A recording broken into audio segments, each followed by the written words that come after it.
Greetings, everyone. This is Rock and Roll Spot coming at you with the weekly comic book roundup. We are making our way through this week's Marvel comics. So let's continue with Ultimate Spider-Man number 15.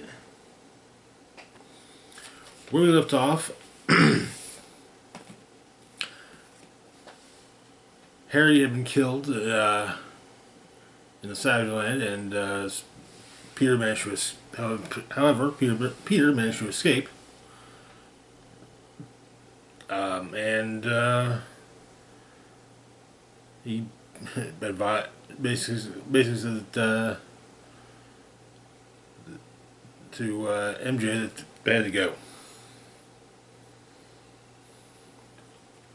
And so the issue opens. It's been a month, and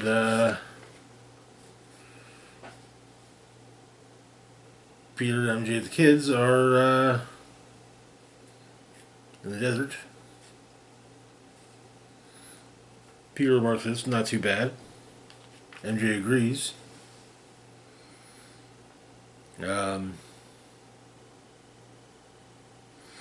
This says that they're not on the run. They're on vacation.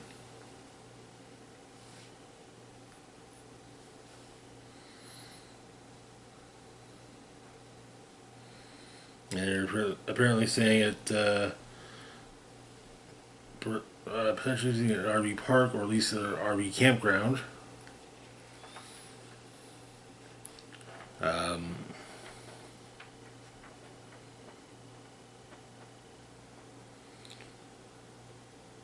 One of their neighbors just bring MJ a coffee every morning.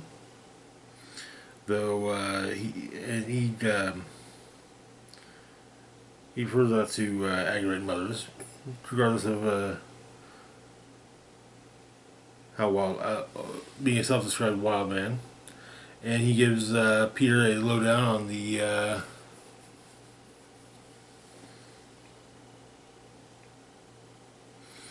various people in the RV campground. Basically, the little groups that are basically have their RVs together and largely have are because they are basically they kind of stick with people who have similar interests, like UFO nuts, conspiracy nuts, so on and so forth. But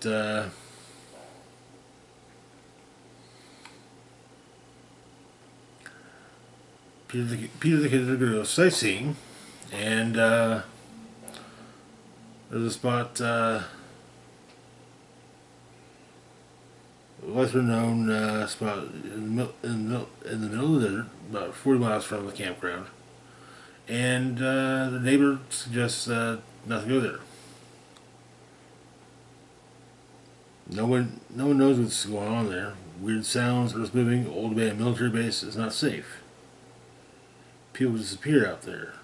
Not like lost time or abducted experimentations, but like disappeared for real.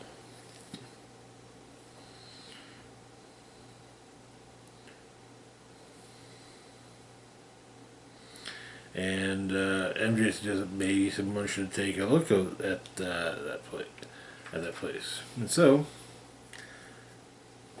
elsewhere, Ben is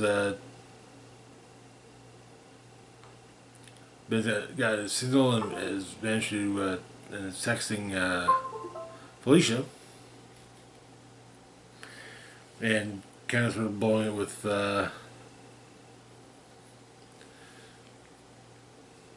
and he he's not blowing. He's just awkward about things,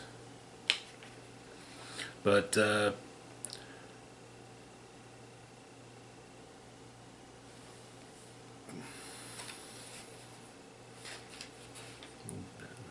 Or Richard, not Ben, Richard.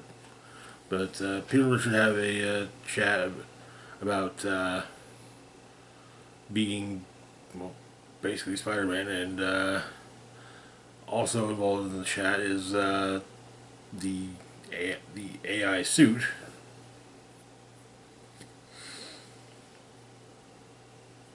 And they find the abandoned military base and start looking around, but they're promptly attacked by a giant sand creature. But there seems to be a tower that every few minutes or so charges up and causes them to lose solidity. It's a solid form.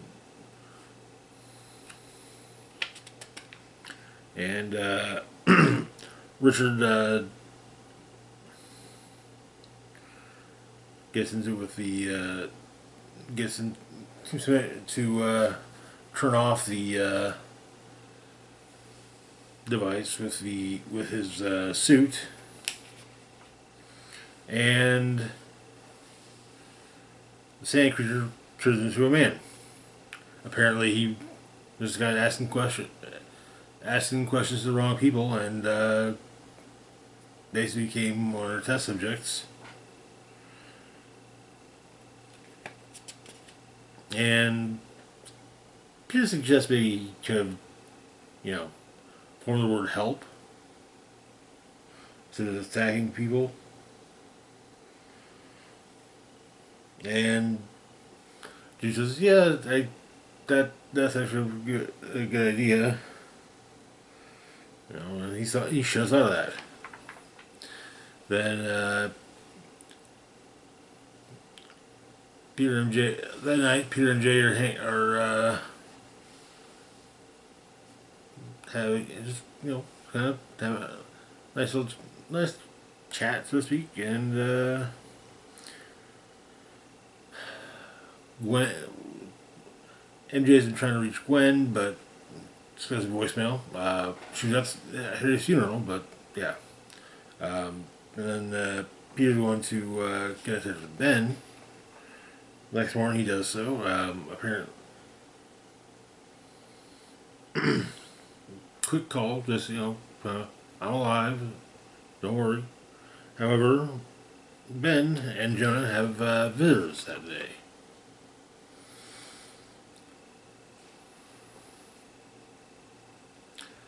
Wilson Fisk, his bodyguards, and seemingly a reporter for the Bugle.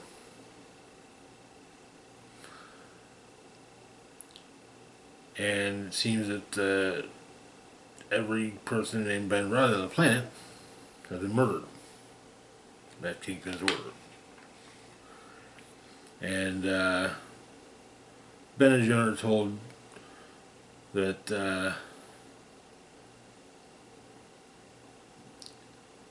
they're useful as they are to him, the Fisk.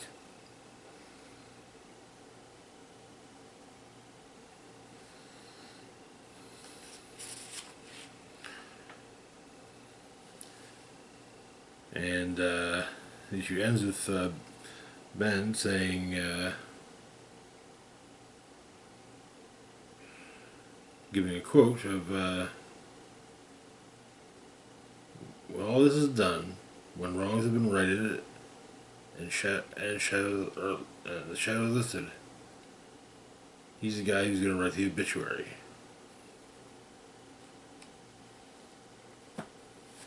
Good issue. Good issue. I honestly was kind of missing Ben and Jonah, so I'm happy to see them continuing to make a return, basically. Moving on though to our next book, we've got Ultimate Wolverine #3.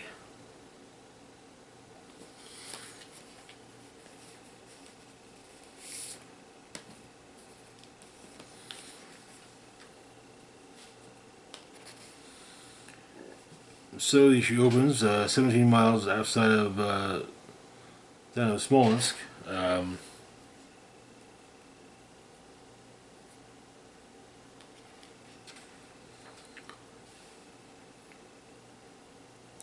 Red Woman is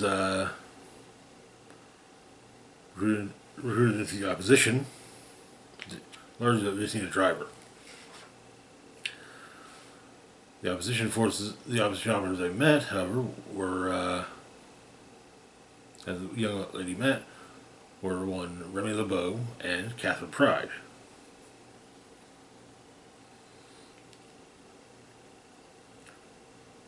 And Logan is,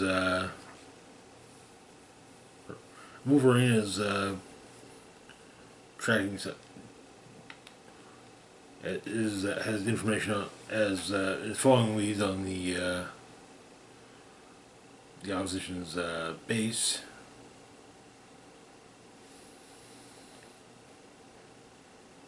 Apparently, they've mined the place with chess pieces, charged up chess pieces.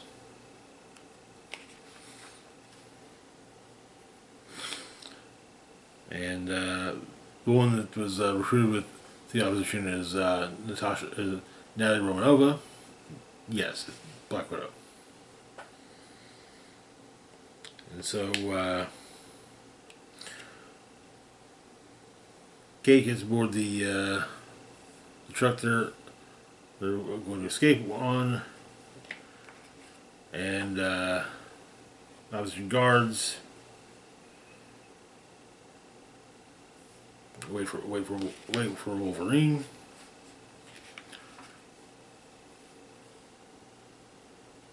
Guards are cut through pretty quickly, whereas Remy's able to escape. However, Wolverine gets into the truck, and Kate realizes that it's Logan.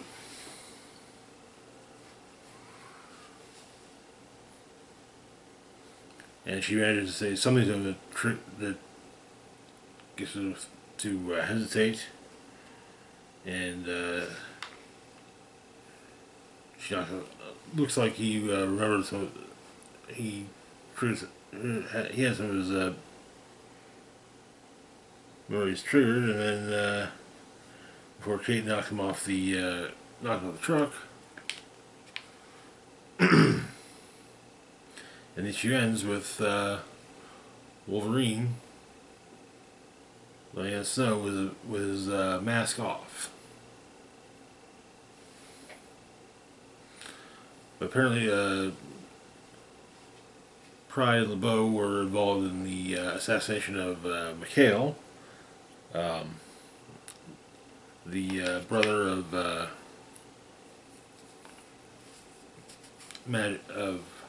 Ilyana and Pyotr Rasputin.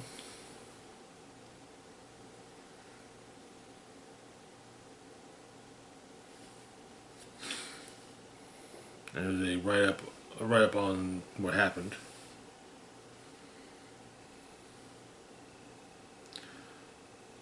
That is where the issue ends. Nice intro dump. And I kind of like the that presumably Wolverine is going to learn who he is really, and who he was previously, and likely become a member of the opposition. Also, there were sidebars in the article with allusions to various other Ultimate books, but so that's actually rather nice. Anyways, that's it for now. As always, feel free to like, share, and subscribe. Links to my Facebook, Blue Sky, Instagram, Mastodon, Twitter, Patreon, and PayPal can be found in the description box down below. This is Rock and Roll Spock signing off saying, live long and rock hard.